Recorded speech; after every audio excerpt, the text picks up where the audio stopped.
koje vama treba pisati.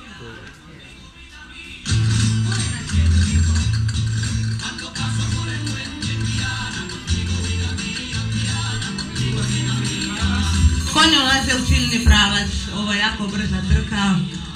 Na čelu sad ćemo vidjeti koje Napoli vodi trku. Napoli vodi trku. Naziv Napoli, orsna borba. Naziv Napoli Sofora, ali ne može stići ovo dvoje. Evo, naziv Napoli. Naziv Napoli.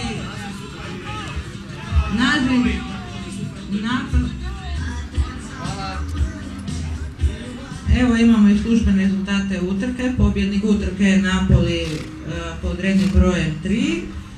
Nakon toga na drugom mjestu je Superblade pod startnim brojem 1. Na trećem mjestu Nazim pod startnim brojem 3 i na broju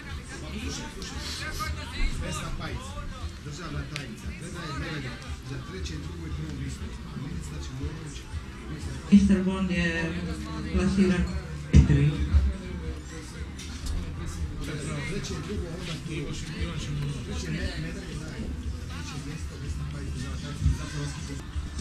A sada molimo gospodina Ivana Šimonovića da dodijeli nagradu pobjedniku današnje utrke.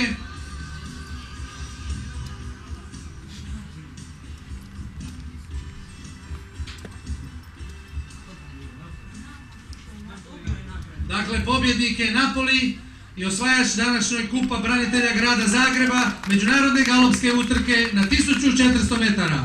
Čestitamo još jednom pobjedniku na primljenoj nagradi.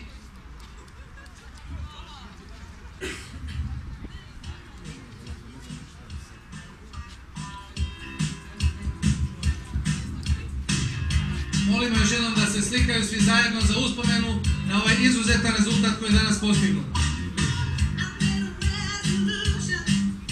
Velika je sreća i čast da hrvatski konji osvajaju nagrade i da pobjeđuju na našem hipodromu, što je sada u trenutku ovome uspjelo ovoj dvojici.